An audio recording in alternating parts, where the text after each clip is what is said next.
Got it.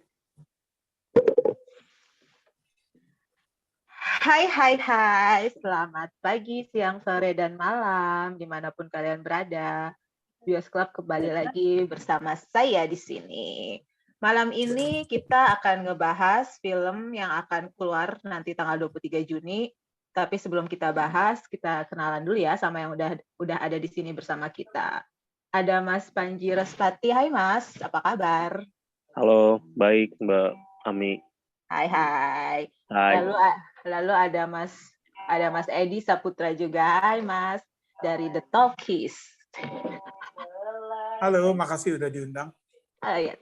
Terima kasih loh. Kita sudah lama kayaknya ya nggak ngobrol bareng ya di sini ya.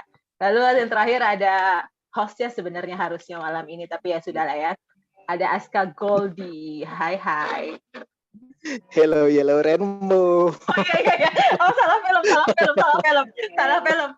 Harusnya apa sih kalau keluarga Cemara itu apa sih? Lupa deh gue. Isbaik. Oke. Jadi nanti tanggal 23 Juni itu akan ada sequel dari film Keluarga Cemara yang masih sama, cast-castnya juga masih sama. Ada Ringo Agus Rahman, ada Nirina Zubir, lalu ada Zara, JKT48. Nah. Adisti Zara. Oh yes, Adisti Zara. Oh ya, Adisti Zara. Oke, terima kasih koreksinya. Lalu di film yang dulu waktu film Keluarga Cemara yang pertama itu kan menceritakan tentang keluarga yang tadinya kaya raya terus akhirnya jatuh miskin. Sedangkan di Keluarga Cemara yang kedua ini lebih menceritakan lanjut miskin dan lanjut sibuk dengan urusan masing-masing sehingga si Ara kecil merasa kurang perhatian dari keluarganya. Nah, kalau Keluarga Cemara pertama pada nonton kah? Nonton lah ya. Nonton ya. Mas Aska juga nonton ya, Mas Aska ya? Nonton. Oke. Nah, lanjut. Kalian waktu pas Keluarga Cemara pertama ini ada ekspektasi nggak kalau bakal ada Keluarga Cemara yang kedua? Gimana, Mas Edi? Enggak dong. Waktu yang pertama kan? Ketika nonton, ya enggak. Ya, ketika nonton. Tapi begitu sukses, ini udah pasti. Karena kan sumber ceritanya banyak kan? Betul. Jadi ada kemungkinan untuk ada yang kedua, emang udah terlihat dari yang waktu kita Keluarga Cemara pertama ya. Iya. Betul. Nah, kalau Mas Panji sendiri gimana? Waktu nonton yang Keluarga Cemara pertama itu, sempat kepikiran nggak? Oh ini pasti nanti akan lanjut nih gitu. Sama sih kayak Mas Edi, nggak kepikiran gitu, bakal lanjut. Dan di Keluarga Cemara tuh kayak ngiranya ceritanya tuh udah dihabisin di sini. Tapi ya ngelihat box office-nya dan juga filmnya banyak disukain sama orang-orang gitu, nggak secara box office aja, secara kayak ulasan gitu juga bagus. Jadi mungkin Visinema ngambil keputusan yang oke untuk ya udah kita bikin sequelnya, walaupun dengan sutradara yang berbeda ya. Tapi masih tetap kerasa Keluarga Cemara. Cemara ya. Betul. Nah kalau sama Aska saya mau nanya sih, dulu nonton sinetronnya nggak Kak? Karena hari Minggu dan jam 10 kayaknya kalah sama kartun sih sebenarnya ya. Tapi cukup mengerti dari segi ininya juga ya, dari segi story, dari segi premisnya paham. Dan dulu juga sempat kayak dikenalkan, ini sebenarnya cerita tentang keluarga yang ada satu etnis lah atau ada satu agama gitu. Tapi aku nggak mempermasalahkan itu, tapi banyak nilai kehidupan. Sayang sekali jadwalnya bertabrakan sama kartun, jadi sebenarnya bukan salah satu acara TV yang ditunggu sebenarnya. Tapi ketika dibuat film pada Keluarga Cemara pertama 2019 apa berapa itu lupa, itu cukup menarik perhatian, dan Gina Esnur membuatnya dengan cara kayak ribut jadinya. Jadi hal yang baru diceritakan lah, nggak bisa dibandingkan dengan versi sinetronnya. Oke. Nah setelah nonton Keluarga Cemara 1 dan Keluarga Cemara 2, terus kamu ada ekspektasi apa nggak sebelum ketika ada pengumuman Keluarga Cemara 2 akan segera ditayangkan gitu? Sebenarnya ada ekspektasi, karena kalau dari versi Keluarga Cemara pertama tuh kayak intro ketika keluarga ini mulai jatuh miskin dan mulai struggling, dan harusnya kalau dengan banyaknya season di versi sinetron ya. di film kayaknya akan lebih banyak cerita-cerita yang dibahas gitu. Mungkin dari sisi anaknya juga banyak gitu, mungkin ada sudut pandang dari anaknya siapa gitu. Kalau yang pertama kan beratnya di Ois gitu, yang kedua ya nanti kita bahas gitu. Mungkin sudut pandangnya dari yang lain. Oke. Kalau Mas Edi sendiri gimana, Mas? Berekspektasi apa nggak sama film Keluarga Cemara 2 ini? Ekspektasi enggak, tapi senang aja bahwa dibikin sequelnya gitu, karena suka sama yang film pertamanya kan. Gitu. Karena suka sama filmnya pertama, jadi berharap ada sequelnya untuk Keluarga Cemara ini ya? Iya, jadi senang aja begitu di announce kan waktu itu kan bakal dibikin sequelnya, ya udah senang gitu. Cuma memang agak kaget ketika pelaku kunci kreatifnya tuh beda semua nih. Nggak semua sih, nyaris semuanya beda. Betul. Jadi mungkin tanda tanya ya, apakah sequelnya ini akan sebagus yang waktu yang Keluarga Cemara pertama ya? Iya. Gitu ya. Oke, kalau dari setelah nonton nih kan, terus udah gitu yang Mas Edo dapatkan dari film ini apa?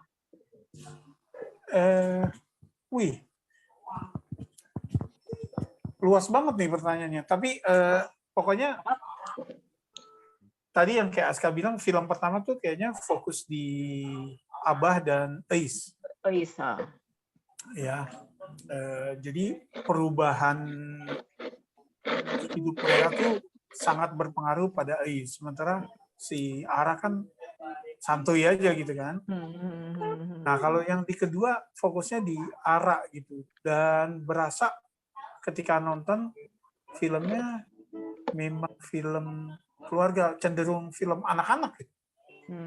Seandainya nggak ada subplot Ais dengan Denny, udah ini film anak-anak banget.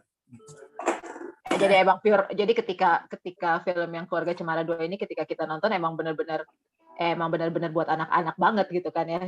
Terlepas dari si adegan Denny dan Eisnya itu ya, itu emang itu emang harusnya sih bukan buat anak-anak sih ya.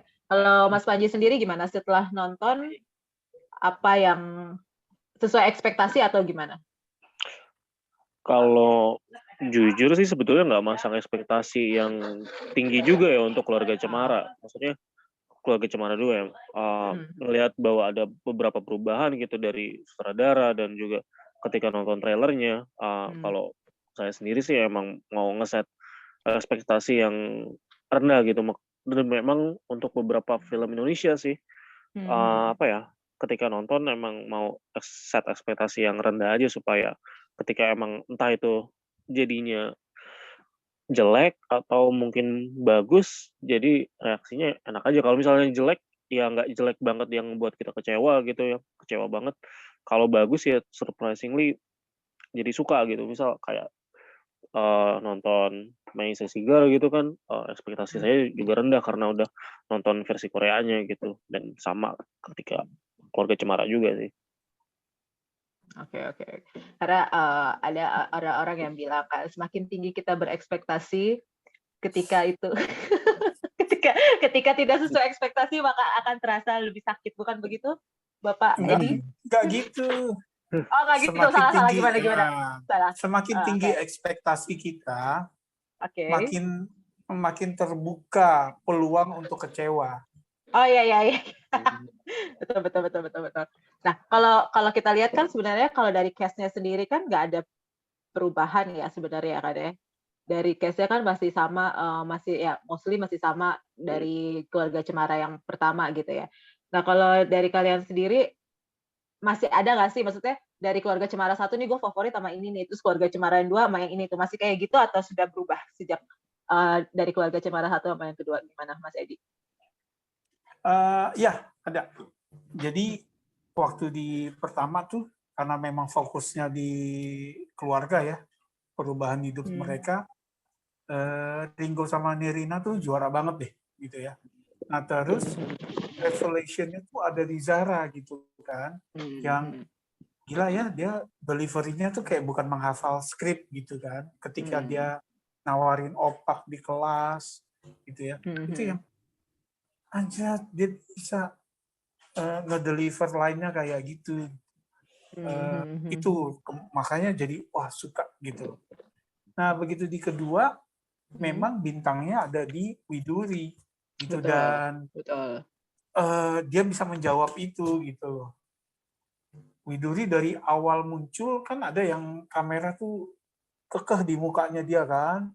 Nah itu ada perubahan ekspresi, terus itu udah cakep banget. Ya, jadi emang di sini Widuri menunjukkan kalau dia memang bintang utamanya di Keluarga Cemara kedua ini ya. Iya.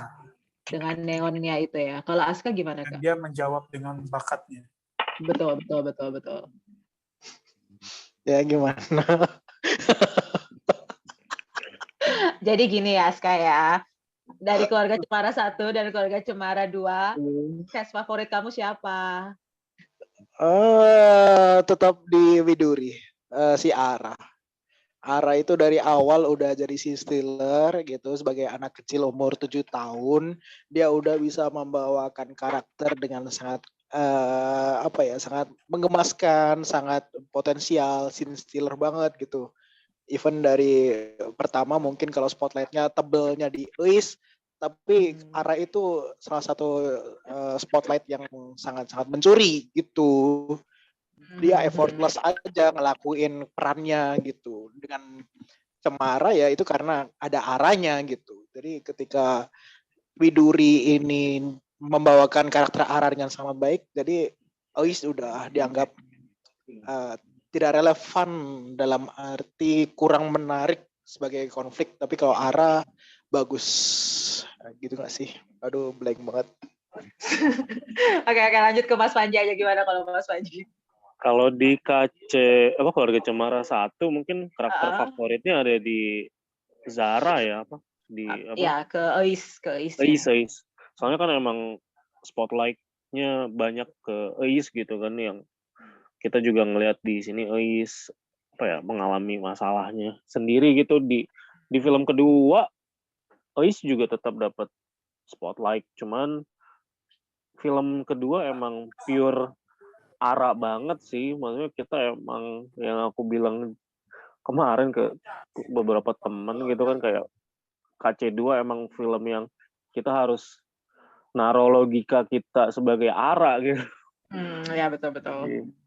Ya kalau favorit di KC2 sih Ara. Sama mungkin Totos Rasiti sih kalau tahu, yang muncul di ending, deket-deket ending.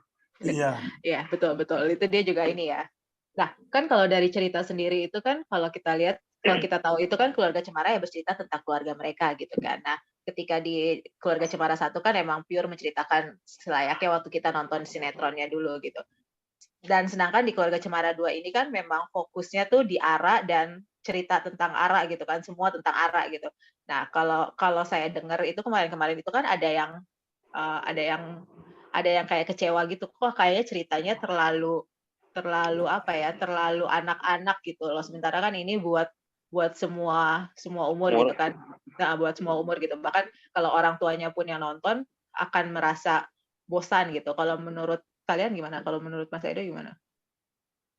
Enggak, kalau buat bosan sih enggak gitu ya.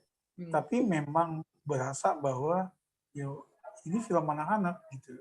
Kalau seandainya nggak ada subplotnya Zara tadi, Zara sama Denny, ini murni film anak-anak, petualangan anak-anak yang dari memang ceritanya tuh plot utamanya dari sudut pandangnya dia gitu. Si emak aja mundur ke belakang kan, si emak mundur ke belakang, Abah juga gitu loh. Ini memang udah film anak-anak, cuma ya tapi kalau kita kebetulan nggak nonton dulu serinya sama sekali nggak. Nggak tahu kenapa, mungkin karena pagi gitu, sama kayak Aska mungkin karena pagi hari Minggu, jadi waktu tidur bangun siang gitu. Kalau kita baca cerpen-cerpennya kan memang cerita Keluarga Cemara tuh dari POV-nya Ara Ara, betul. Hmm. Betul. Jadi kalau dari plot ceritanya sendiri memang nggak ada masalah ya, karena memang kan ya namanya juga keluarga Cemara gitu kan. Jadi emang POV-nya dari Ara. Makanya kenapa sekarang Ara difokusin juga sebenarnya nggak ada masalah ya Mas Edo ya. Enggak. Oke, kalau Aska gimana Kak?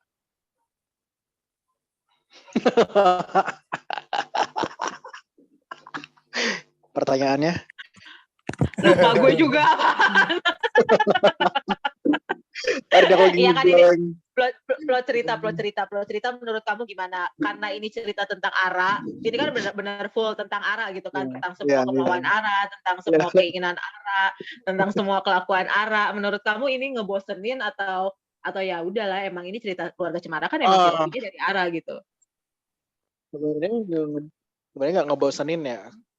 Karena ini POV-nya Ara yang masih anak SD, ketika dibawa ke konflik kebangkrutan lagi, kayak itu terlalu berat. Jadi ketika POV-nya di full frontalkan ke level anak SD, ya udah, jadi standarnya segitu gitu. Jadi kita mungkin bisa ngerasa, oh kita mungkin ketuaan ya, atau mungkin memang filmnya memang marketnya bukan kita saat ini. Mereka melebarkan market. Jadi ketika fans keluarga Cemara nomor yang pertama mungkin sangat-sangat universal. Sedangkan yang kedua ini lebih ke semacam petualangan Sherina ibaratnya gitu loh.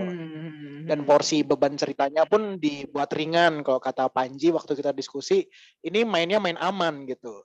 Konfliknya konflik anak SD aja gitu. Konflik dia harus ngikut kata-kata orang tuanya, terus ada konflik dengan kakaknya juga yang berantem kecil lah, sering terjadi lah di dalam rumah gitu. Iya, relate ya. Apalagi sesama anak cewek gitu ya, sesama anak cewek kan pasti ada ego anak-anak cewek yang gimana sih gitu, persaingan kayak gitu-gitu, itu ditunjukkan ya dengan caranya hanya saja lebih absurd aja sih ya. Pendekatannya lebih kayak kok ngomong sama ayam gitu-gitu ya, itu yang mungkin rasanya kayaknya satu plot cukup deh gitu, nggak perlu jadi whole plot gitu, sehingga judul filmnya kok berubah jadi keluarga ayamnya Ara gitu, Keluarga Neon ya gitu. Oke. Kalau menurut Mas Panji sendiri gimana Mas? Tadi sempat dibilang sama Aska juga sih, kalau emang keluarga Cemara ini emang main aman banget ya yang kedua ya, dan itu emang kerasa sih secara konflik, nggak ada letupan yang gede banget dan kayak impactful gitu loh ke ininya. Mungkin ada satu momen sih yang ngebuat si Ara akhirnya harus berurusan dengan abah dan emak gitu, tapi itu nggak sekuat di keluarga Cemara 1 yang emang kayak satu keluarga itu yang kena gitu kan, maksudnya kerasanya. Kalau di sini lebih banyak di Aranya gitu, walaupun akhirnya gara-gara Ara cerita ini jadi berputar semua di Ara gitu kan, permasalahannya ada di Ara. Betul. Terus cerita ini jalan juga karena Ara gitu kan, karena Ara dan Neon kali ya. Benar-benar. Nah, jadi lebih ke kalau saya sih jujur ya, mungkin karena ceritanya ya yang tadi kata Aska itu, jadi perkara ngomong sama ayam atau yang sama kodok si siapa Romli. Nah ya itu kan terus-terusan diulang-ulang gitu ya, itu sebenarnya agak yang membosankan sih gitu. Jadi kayak nggak bisa dikasih cerita yang lain gitu loh, yang diulang-ulang masalah ngomong sama ayam tuh sampai akhirnya si abahnya juga jadi ikutan ngomong sama ayam. Jadi kalau buat saya memang agak terganggu sih di situ. Jadi kayak jadi mau dibawa kemana gini, perkara ngomong sama ayam ini tuh sebenarnya mau dibawa sampai apa gitu, sampai ayamnya beneran ngomong sama lu gitu apa gimana gitu. Jadi kan itu kan kayak berulang-ulang gitu ya. Nah terus tapi kalau misalnya bagian favoritnya nih apa nih kalau dari Mas Panji nih, dari whole cerita ini yang favoritnya, scene yang favoritnya di mana? Scene favoritnya adalah petualangannya si Ara dan nama karakternya Muzaki tuh, pokoknya sama Muzaki lah. Ariel ya. Terus ya sempat baca review juga kan di Letterboxd, ada yang bilang nih si Ara sama Ariel ini kayak mengingatkan petualangan Sherina gitu. Sherina ya. Kayak asik aja sih tektokannya Muzaki sama Widuri gitu kan. Kita ikut menyelami petualangannya mereka gitu, menyusuri kawasan Cisarua untuk nyari-nyari ayam gitu kan. Oke. Kalau Mas gimana? Tadi juga sempat kepikir sih apa yang Mbak Ami bilang. Mungkin ada satu poin kayak ayamnya bakal ngomong nih sama Abah gitu, tapi ternyata nggak ada gitu. Iya, itu kan kayaknya kalau itu ada kayaknya bakal lebih bakal epic sih, dan kayak jadi pure film anak kecil banget yang ya udah kalau mau ngawang beneran gitu kali. Iya kan. Karena kan dari awal kan diulang-ulang kan, yang perkara ngomong sama kodok, perkara ngomong sama ayam gitu, tapi nggak ada apa ini mau dibawanya kemana gitu. Kalau menurut Mas Edo gimana? Boleh tanya nggak? Boleh. Aska, Ami, Panji waktu masih kecil tuh kira-kira pernah kayak gitu nggak? Kayak yang melakukan hal yang absurd tapi dulu sih oke-oke aja. Misalnya ya itu kayak ngomong sama binatang atau sama apa gitu loh, atau apa. Kalau ngomong sama binatang sih sampai sekarang sama kucing sama anjing masih, sama binatang peliharaan sendiri masih. Sama. Saya suka curhat. Saya suka curhat sama mereka. Binatang peliharaan sendiri ya. Ya, sebenarnya sih enggak sih. Saya sih termasuk yang enggak, karena dari kecil nggak pernah punya binatang peliharaan, jadi nggak pernah berdiskusi dengan binatang gitu. Mungkin lebih menggambar caranya, berimajinasinya kayak gitu. Dikeluarkan, bukan diajak komunikasi dua arah. Makanya ketika menonton ini kesannya kok wow, absurd sekali gitu. Kayak susah ya gitu mencerna keseruan anak kecil di usia segitu tuh, imajinasinya suhu tinggi gitu. Punya teman imajiner nggak waktu kecil? Enggak punya. sih. Aku punya. Mungkin ya ada beberapa cerita kan yang punya, ada yang enggak. Saya termasuk. Bahkan sampai hari ini pun nggak percaya sama hantu. Jadi ketika kayak gitu tuh kayak nggak ada secara sainsnya tuh nggak ada gitu. Jadi nggak pernah relate aja gitu. Jadi kalau nonton film horor nggak mempan dong Aska? Nggak mempan Aska tuh. Mungkin lebih ke kaget. Tapi selalu ada pikiran hal logisnya di kemana gitu. Jadi masih mencernanya berkali-kali. Kaget pun karena jump scare sih pasti. Karena suara, Karena sound effect ya. Karena sound effect ya. Bukan karena ketakutan langsung overthinking terus malam-malam nggak bisa tidur gitu, enggak sih. Jadi lebih ke di momen itu aja takutnya gitu. Tapi kalau untuk anak kecil sendiri mungkin mereka suka kali bahwa film ini kan fun gitu, dan bagi kita orang yang dewasa gitu kan kayak no logic aja kan filmnya, yang emang silly aja gitu, yang emang nggak perlu banyak mikir lah buat nontonnya, karena ya udah nikmatin aja keseruan anak kecil gitu mungkin. Tapi memang yang kedua ini jadinya ringan banget gitu ya. Jatuhnya kayak film anak-anak. Soal wajar atau enggaknya ya itu debatable lah ya. Bisa betul. Nah, ya itu jadinya memang ringan buat kita yang udah kena donder emosi di film pertama. Emang begitu nonton ini kapan kenanya nih gitu ya, nggak kena gitu loh. Ya benar. Nah, gitu kan waktu si Abah jatuh gitu kan, waktu betul. Si kue ulang tahun yang di endingnya tuh gitu, yang kayak gitu. Nah di sini nggak ada gitu, ini ringan banget gitu ya. Jadi kalau misalnya yang paling suka dari film ini adegan makan malam terakhir gitu, itu berasa angetnya gitu. Betul, yang semua ngumpul ya, yang kambing, gulai kambing. Ya, setuju sih. Happy Thanksgiving gitu, kayak ibaratnya hari bersyukur, hari bertemunya para semua karakter dalam satu meja, menghangatkan. Bahkan momen yang lumayan touchy itu malah di ending ketika mereka ngecat terus tangannya ditempel di tembok. Iya, betul.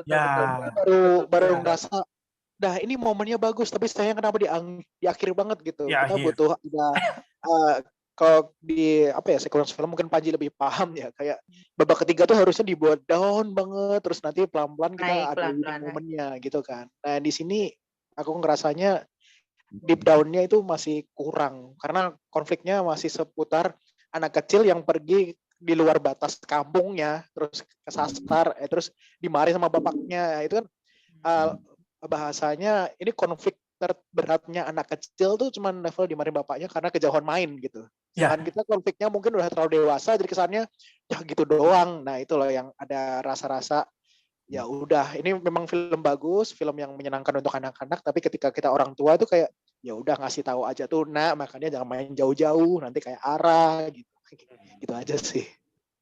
Kalau Panji gimana Panji?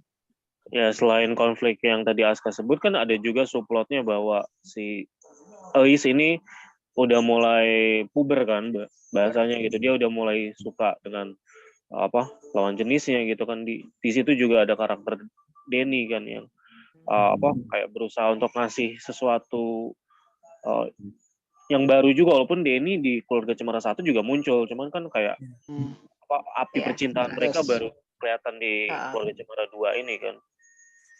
Tapi ternyata fokus malah di Ara gitu kan, nggak konfliknya si Ais ini malah kurang gitu, walaupun dia juga sempat konflik dengan Ara kan karena masalah ya perbedaan antara kakak adik dan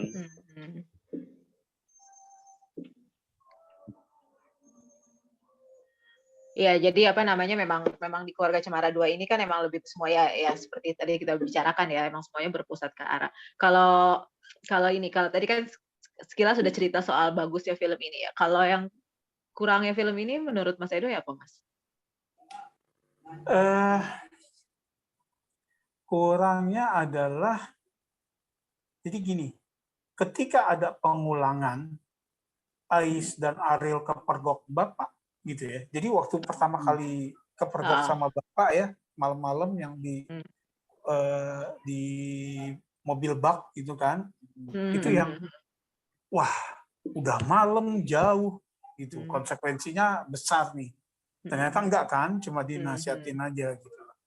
Nah, kemudian di ujung-ujung terulang lagi mereka kepergok sama bapaknya lagi. Nah, itu yang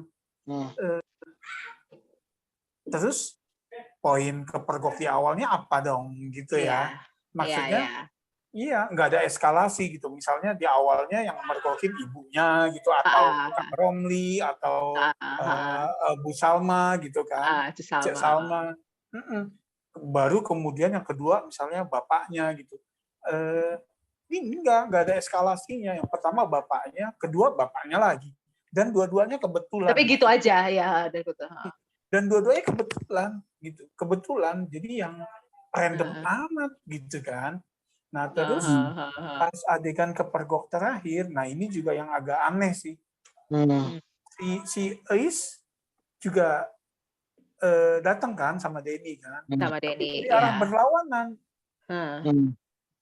Gitu loh, dari arah berlawanan gitu. Wow, mainnya lebih jauh gitu kan. Terus nah lu dari mana?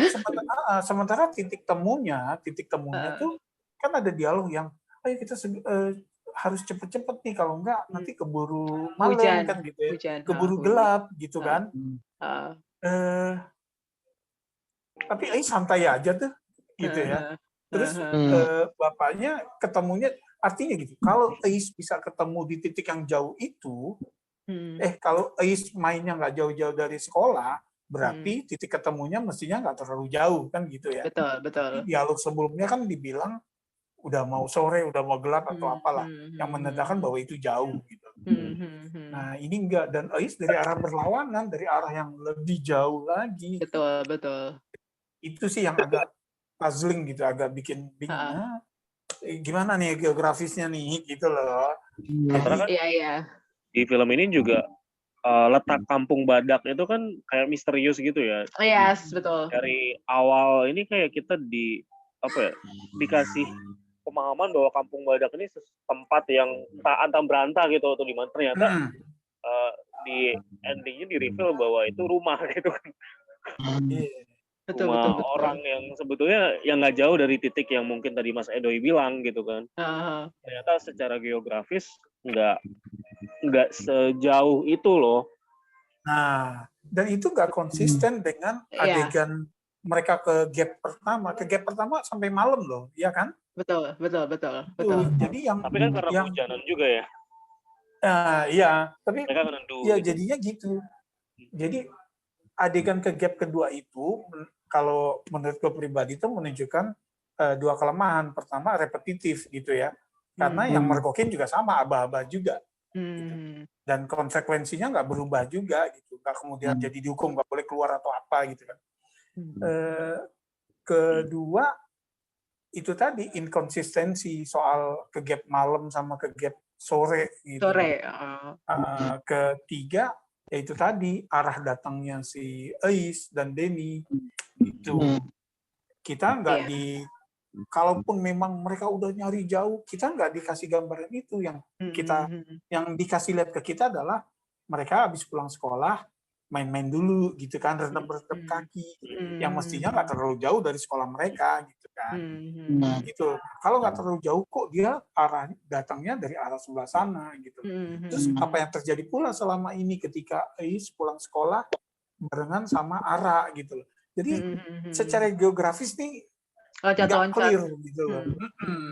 Tapi ya kalau mau ngomongin geografis di film Indonesia emang kadang logikanya mereka buat sendiri gitu loh, kayak di My Sesiger gitu kan, dari stasiun Juanda ke stasiun Sudirman itu kan kalau kita ngomongin ke geografis aslinya Indonesia kan lumayan tuh gendong orang dari satu stasiun ke stasiun yang lainnya yang jarak kalau jalan kaki tuh bisa mungkin sejam kan. Jauh itu. Itu jauh. Enggak, tapi kalau itu kan gini, itu berlaku buat orang yang familiar. Kita orang Jakarta atau kita yang pernah naik kereta gitu kan.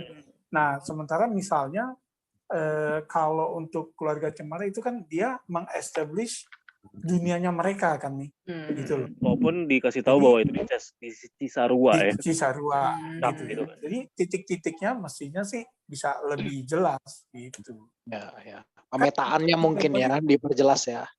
Iya kan, wah sampai malam gitu kan, berarti kan jauh banget dong. Iya. Karena kan dibilangnya juga sama si Ariel kan ditunjukin aja tuh yang udah di luar itu kan, di luar peta gitu. Nggak konsisten aja di situ. Oke. Kalau menurut Aska gimana, Kak? Ya setuju nggak setuju ya, soalnya ya mereka bercerita tentang dunia anak, ya mungkin imajinasinya terlalu luas, terus pemetaannya semacam gambaran anak SD pada umumnya gitu. Jadi ketika orang dewasa itu punya logikanya sendiri, nggak bisa ditabrak gitu. Makanya ada karakter Abah yang berusaha beradaptasi kayak Ara. Oh ya, di kadang-kadang dia coba ngomong sama Ayam terus mencoba memahami isi pikiran Ara. Mungkin kita sebagai penonton yang udah senior pun rasanya ya udah kita berusaha kayak ayahnya si Abah aja dah gitu. Ketika Ara bisa ngomong sama Ayam, ya dia nyoba ngomong sama Ayam gitu supaya si Ara tuh di ngertiin aja. Dia cuma butuh di ngertiin gitu. Betul. Si Ara bisa ngomong Ayam, ya Abah juga bisa kok ngomong sama Ayam. Untungnya ada plot itu gitu. Dan itu menurutku cukup lucu juga, cukup efektif memecahkan ke-flatan gitu ya. Yaitu jadi dibuatkan salah satu plotnya Abah ini mencoba mengerti apa isi kepalanya Ara, dan sebagai parenting yang baik kayaknya itu cukup mendeliver yang oke lah sebagai orang tua yang baik gitu sih. Ada satu inkonsistensi lagi sih kemarin yang agak berasa ya. Kalau kita lihat secara visual itu kan Ais sama Denny walaupun sebelah-sebelahan, berdua-berduaan dan nyaris ciuman gitu kan, tapi kan mereka masih awkward gitu kan. Iya. Lagi pas rame-rame. Kan ketika berdua aja tuh masih yang kayak agak kaku gitu. Tapi ketika telepon-teleponan beda banget. Sampai pagi juga kan telepon-teleponan. Nah, gitu ya. Jadi yang gitu. Ya tipe-tipe cowok introvert lah ya. Kalau di chatting, di telepon mungkin berani, ketika ketemu ya udah malu-malu kucing ya gitu. Sama yang itu lagi ketidak-inkonsistennya tuh anak kelas 3 itu loh Kak yang kita bahas. Anak kelas 3 mukanya tuh ketuaan ya. Dia kan anak kelas 3 SMA kan, anak kelas 3 kakak kelas kan, itu kan seniornya mereka, tapi kayaknya kok ya emang nggak ada lagi yang lain gitu. Kalau menurut Panji gimana Panji? kekurangan dari film ini tuh apa? Lah, oke. Oke. Panji nggak punya opini tentang kekurangan, jadi langsung dia out. Panji manusia Kita ngomongin milenium. kelebihan aja, Mi. Boleh. Iya, makanya ayo saya mau nanya itu soal kelebihannya gimana? Film ini apa yang menurut Mas Edoy? Kelebihannya adalah acting Widuri makin matang di sini. Ya. Kita lihat kalau nggak salah tuh ada 2 shot yang panjang gitu, yang di close up dia gitu ya. Satu malah zoom in gitu kan. Dan dia bagus banget di situ. Delivery-nya juga bagus gitu ya. Jadi di sini Widuri makin matang. Gitu. Kalau yang di pertama dia bagus, tapi kita tahu ini yang masih bocah banget. Acting anak-anak gitu ya. Masih bocah banget. Betul. Di sini nih matang deh dia gitu. Itu terus chemistry-nya dia dengan Ariel ya, dengan Muzaki ya. Kita bisa percaya bahwa ini mereka berdua satu frekuensi nih. Yes, betul. Kita bisa percaya itu. Gitu. Itu bagusnya di sana. Terus secara visual, kayaknya kan secara visual tuh Keluarga Cemara 1 tuh udah bagus ya. Tapi kedua lebih bagus lagi sih, gitu ya. Kalau visual ya saya setuju ya. Ya, secara visual lebih bagus. Kan DOP-nya juga ganti nih. Yes. Gitu ya. DOP dan direkturnya cameo kan di film ini. Iya. Yang naik mobil bak. Naik mobil. Gitu. Betul. Gitu. Jadi itulah secara visual lebih cakep, dari yang pertama. Kedua ya actingnya Widuri lebih matang. Betul. Kalau menurut Mas Panji kelebihan dari film ini apa, Mas? Oke, sorry tadi ini keluar sendiri gitu. Gak apa-apa, santai. Menurut aku sih tadi kelebihan ya. Kelebihan dan kekurangan ya. Ya boleh sekalian aja, boleh. Kalau kekurangan mungkin tadi ya pendapat yang Mas Edoy bilang ya soal konsistensi geografik gitu kan, yang dan juga mereka tuh terlalu ngetis bahwa si Kampung Badak ini menurut aku kayak entah berantah gitu, tapi ternyata payoff-nya cuma di situ doang gitu loh. Kesannya kayak kampung banget, tapi yang punya rumah ayam juga bagus-bagus aja rumahnya gitu. Iya. Kesannya tuh aku kayak nonton Philcop Ben Jody gitu kan. Itu kan kayak beneran kampung gitu kan. Pikirnya kayak udah kejauhan kan. Ya kalau kelebihan secara visual gitu kan, film ini emang enak untuk dilihat gitu kan. Tadi juga kan dibilang sama Mas Edoy ada cameo dari Basbet sama satu lagi DOP-nya ya. DOP-nya ya. Awalnya sempat ngira bahwa si Basbet dan satu orang lagi ini tuh bakal nyulik Ara, dan akhirnya filmnya jadi kayak ala-ala Petualangan Sherina gitu. Tapi tidak mengarah ke situ. Ya itu atau mungkin wasted opportunity kali. Karena kalau itu terjadi stake film ini atau konfliknya bisa naik gitu kan. Betul. Tapi akhirnya konfliknya tetap stabil dan mungkin tetap ada di stagnan. Ya udah, cuma masalah dia mau nyariin rumah buat ayamnya gitu kan. Iya.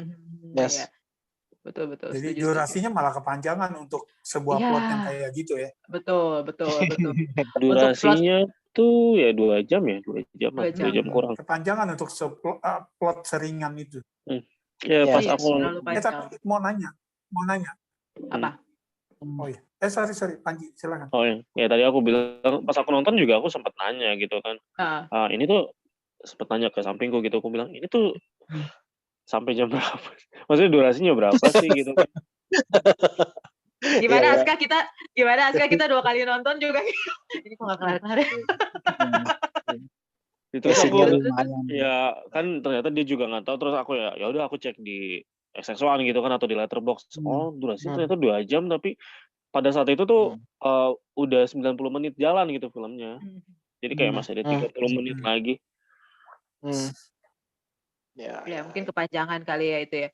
Karena di belakang kita waktu itu yang nonton tuh anak-anak kecil kan. Dan buat anak-anak pun itu terlalu lama. Karena mereka tuh gini, berapa lama lagi sih, nanya ke mamahnya gitu kan, berapa lama lagi sih, misalnya segini gitu. Oh berarti 10 menit lagi ya, kayak gitu-gitu sih. Jadi ya ternyata buat anak kecil pun mereka merasa ini terlalu lama mungkin. Kalau Mas Edo kayak yang tadi, apa mungkin kayak yang ini tadi Panji bilang, kenapa? Stakes-nya nggak naik. Ya, stakes-nya enggak, stakes-nya nggak naik gitu ya.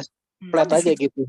Iya kan, nggak ada pertaruhan gitu, nggak ada resiko gitu loh. Misalnya kayak diculik atau Ara atau Ariel jatuh misalnya gitu, nggak ada gitu ya. Jadi lurus saja untuk sebuah plot yang lurus saja 2 jam tuh kepanjangan memang. Panjang ya, itu dia.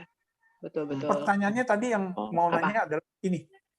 Kalau memang rumahnya Pak Joko itu ya, si Toto Sarasviti itu, kampung Badak sejauh itu ngapain si Neon bisa ada di sana sendirian? Ya, dijual sama anak ayam SD itu. Sedangkan Neon itu umurnya cuma 10 hari. Dan mungkin pertanyaan lainnya juga ini, kenapa Asri Welas sama Romli bisa tersesat? Nah, soalnya ini si Pak Jono itu sendiri kan kayak ayam gitu, rumahnya tuh berpagar rapi gitu ya. Betul. Kok jauh banget gitu. Ada lagi kalau tadi soal aja. Kenapa Mas Edo? Iya. Enggak, kalau tadi yang soal Totos. Kang Romli sama Cesalma. Cesalma. Ya, itu nyasar kan. Itu iya, maksudnya kalau di film pertama mereka punya peran di plot ya. Cesalma kan yang jadi makelar buat jual rumah. Si Romli itu yang bikin abah jadi dapat kerjaan kuli kan. Betul. Ini tuh nggak ada, cuma comic relief doang. Tapi karena Romli Ara jadi percaya gitu kan. Percaya bahwa dia bisa ngomong sama ayam. Mungkin itu kali fungsinya. Tapi sebelum dia ketemu sama Kang Romli, kan di awal di opening udah ada kan yang manggil-manggil Ara gitu loh. Dia kira setan kan. Iya. Tapi bener, emang agak ngarep ini bakal muncul lagi suara ini nih gitu ya. Pasti Ara ngomong atau si Abah ngomong, kirain bakal ada lagi. Ternyata enggak gitu. Jadi apa poinnya suara di depan? Ada muncul cuma sebenarnya sekali di tanpa payoff gitu. Gimana Aska kalau menurut Aska? Ya, kalau dibandingkan dengan film-film anak lainnya ya, kita ambil yang paling populer, Petualangan Sherina. Petualangan Sherina itu kan sebenarnya konfliknya juga sederhana. Tapi di balik itu sebenarnya konflik utamanya itu kan sengketa tanah antara Raja Sal mau beli tanah gitu kan. Jadi ada message subliminal yang sebenarnya bisa dicerna sama orang dewasa gitu. Walaupun itu pembawaannya anak kecil. Jadi waktu kita nonton di masa kecil kita ngerasa wah ternyata seru ya petualangannya dengan cara berceritanya yang logis gitu. Sedangkan kalau ini tuh kayak absurdnya terlalu tebel aja gitu. Dunia fantasinya Ara ini udah beneran kayak ya udah ini anak yang penuh imajinasi gitu. Ibaratnya kalau Miss Marvel atau apa itu yang imajinasi itu udah beyond gitu. Bener-bener bisa ngomong, bisa ini. Nanti pun ada misi-misi kayak agenda-agenda misalkan, wah jangan makan ayam dong, nggak sehat, nanti tiba-tiba jadi vegan. Nah, contohnya kayak gitu-gitu. Ada hal-hal yang pengen diceritakan yang seharusnya jangan terlalu absurd gitu lah. Jadi menyenangkan untuk anak, tapi untuk orang tua juga kita menjelaskannya juga enak gitu. Jangan kayak Abah jadinya kayak kebingungan. Itu kok kita bisa ngomong sama anak ayam, terus kita boleh nih pelihara ayam gitu-gitu. Jadi ada hal-hal yang cara penceritaan seru, lucu, tapi ketika kita menjelaskan sama anak kecil lagi tuh ada kesulitan lah gitu. Jadi harus selalu banyak ginian nak, itu selalu ada kata ginian nak gitu. Pencerahannya susah sekali gitu. Betul. Karena jadi sebenarnya kalau dari film ini ya, dari semua ketidak-inkonsisten itu, yang konsisten tuh hanya satu, Agil. Dia konsisten dengan kelakuannya dia. Kenapa Mas Edoy? Mungkin pesan terselubung film ini adalah jangan percaya Google Maps. Iya, percayalah sama Kang Romli. Ya, maksudnya keabsurdannya si Ara ini ketika dia mencari anak ayam, ke kanan atau ke kiri ayam, ip, oh ke kiri gitu. Ternyata malah ketemu gitu. Kalau semakin ketemu kan semakin, lo kok disupport sih tak keabsurdan ini gitu. Langsung kemudian, oh ini anak kita gitu kan, kayak penceritaannya kelelahan dengan absurd terus di endingkan dengan ya udah kita temukan dan dengan keluarga dan langsung diverifikasi, iya ini anak ayam kita yang hilang gitu. Itu kan hal-hal yang kenapa disupport sih keabsurdan ini gitu. Atau mungkin kayak yang Panji bilang, kalau mau absurd ya udah. Kalian aja ngomong ayamnya, iya harusnya. Makanya sebenarnya saya tuh ngarepinnya gitu.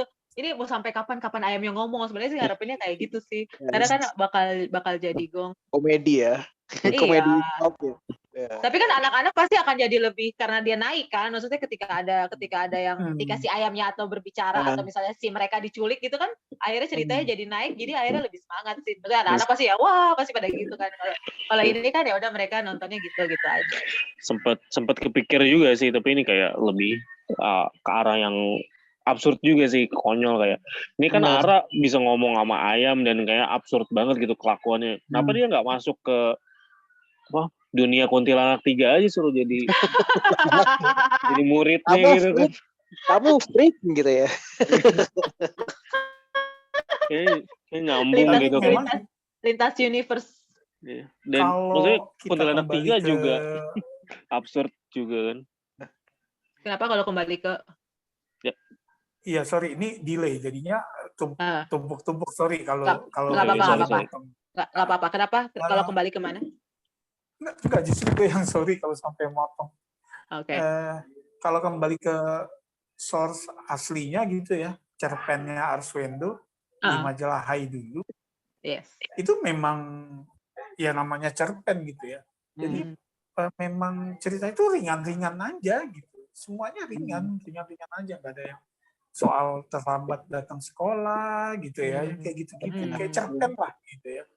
Karena memang cerpen gitu. Mungkin spirit itu gitu yang mau dituangin ke film ini. Cuma memang mestinya sih mungkin perlu ada kesadaran bahwa kalau plot tipis itu ya jangan dipanjang-panjangin gitu sih. Kepergok sampai 2 kali itu tuh nggak perlu banget gitu ya. Betul. Mengulang dia repetisi. Tapi yang kepergok kedua kalinya kan justru Abah di situ udah kayak apa ya, lebih mengalah gitu kan. Yang pertama Abah masih dalam kondisi dia nggak terima gitu dengan kelakuannya si Ara, tapi yang kedua dia udah kayak yang kepergok kedua kalinya dia udah mulai mengalah sama Ara dan oke, diturutin maunya Ara gitu kan. Mungkin kalau kita jadi Abah ketika ke gap kedua kali malah jadi lebih marah, udah dikasih tahu diulangin lagi kan gitu. Iya, jadi enggak, maksudnya iya, berasa repetisinya Panji. Enggak, tadi kan pas kita lagi ngomongin repetisi itu, pas Panji nggak sengaja keluar gitu ya, bahwa nggak ada eskalasinya gitu antara ke gap pertama sama ke gap kedua gitu loh. Atau apakah memang harus Abah dua-duanya yang gap gitu kan? Kan bisa aja misalnya Salma atau Kang Romli yang gap pertama gitu. Atau ibunya gitu. Ibunya ya si Ma. Gitu. Atau Ois gitu kan. Iya gitu. Nah ini enggak, Abah dua-duanya dan enggak ada eskalasinya. Iya paling ya perubahan aja sih. Yang ke gap pertama itu si Abah masih keras kepala gitu kan. Yang ke gap kedua dia udah mulai mengalah dan nurutin maunya si anaknya ini kan. Ada perubahan sikap juga dari dia. Mungkin itu kali perbedaannya. Secara eskalasi ya mungkin emang tetap stagnan aja. Iya, itu dia akhirnya yang bikin jadi anak-anak, bahkan anak-anak pun jadinya ini kan, maksudnya kayak ya udah jadi kayak kurang menarik sih buat mereka, mungkin karena terlalu lamanya itu kali ya. Gitu. Nah, kalau jadi ini sebelum kita tutup nih, secara keseluruhan film ini patut ditonton atau tidak kalau menurut Mas Edi? ya tontonlah. Gitu selalu kalau ada yang nonton nggak, tontonlah sepanjang film itu dibuat dengan kelihatan gitu ya, terasa dibuat dengan serius, tontonlah. Gitu. Karena ya kita nggak pernah tahu bisa suka apa enggak gitu kan, bisa nyambung apa enggak gitu. Nonton aja. Betul. Kita tidak pernah tahu film itu bagus atau tidak kalau kita tidak nonton. Kalau kata Mas Panji, gimana Mas Panji? Harus ditontonkah? Bersama siapakah nontonnya? Atau ajak seluruh keluarga kah? Kalau menurut aku sih, film ini sangat cocok untuk ditonton ya bareng keluarga gitu. Misalnya, apalagi kalau itu kita udah punya keluarga sendiri gitu, misalnya udah punya anak apa, kayak cocok aja bawa anak kita sendiri gitu kan. Ya mungkin kalau ditonton sekelompok orang-orang dewasa atau kayak bareng pasangan gitu kan, ya kayak kita jadi harus menurunkan logika kita untuk bisa memahami dan menikmati film ini tapi ya filmnya tetap fun gitu dan Keluarga Cemara bagiku mau 1 mau 2 punya feel good sendiri gitu loh. Jadi kayak film ini ya jangan dilewatin pasti sih. Betul, setuju. Aska gimana Aska? Masih di mute, mohon maaf. Masih di mute, Pak. Sorry, sepakat sama kata-kata Om Edoy sama Mas Panji perkara ini film keluarga yang untuk anak-anak. Tapi dari yang pertama dan yang kedua, mungkin waktu pertama dikurangi ekspektasinya, ternyata dimaksimalkan dengan tangannya Gina Esnur sama Yani Lawrence. Kemudian yang kedua ini dengan perubahan line up dari di balik layar, itu kan juga berpengaruh dari segi storytelling, dari beban cerita gitu. Jadi rasanya bukan menurunkan standar, tapi alangkah lebih baiknya kalau dilanjutkan kualitasnya bisa, bebannya ditinggikan lagi gitu dengan cara-cara yang lebih menarik dan ya semua beneran semua umur gitu, bukan untuk segmented yang anak-anak aja gitu. Soalnya udah terlanjur cinta dengan karya Gina Esnur dan ini dengan Yani Lawrence, ya sebaiknya di level segitulah pengennya gitu sih. Oke. Ada lagi yang mau ditambahin teman-teman sebelum kita tutup? Ya, berarti aku kepikir sih untuk Keluarga Cemara 3 mungkin kayaknya fokusnya Ragil deh. Wow, Ragil sendiri. Wow. Pasti mungkin Eis udah kuliah kali gitu, si siapa? Ara udah SMP gitu kan. Ya, bisa. Tapi kan memang sama Visinema dibikin series kan, waktu pengumuman production line up mereka kan ada Keluarga Cemara 2, terus ada Keluarga Cemara The Series. Nah, The Series-nya ini kembali dipegang sama Ismail Basbet. Gitu. Jadi mungkin Keluarga Cemara 2 ini ngetis bahwa nanti seriesnya nih bakal kayak gini nih ambience gitu. Betul. Bakal lebih kayak fokus di arah gitu ya. Betul. Jadi ya kurang lebih emang ini ya emang bener sih kayak Mas Basbet kayak mau ngetis untuk series berikutnya dia. Oke, terima kasih semuanya sudah ngobrol-ngobrol di Bios Club. Nanti kita ngobrol-ngobrol lagi. Thank you Mas Edoy, thank you Mas Panji. Jangan lupa ditonton Keluarga Cemara tanggal 23 Juni di bioskop ya bersama keluarga semuanya. Thank you Aska. Oke, terima kasih semuanya. Sampai jumpa lagi. Dadah. Terima kasih. Thank you. Wait.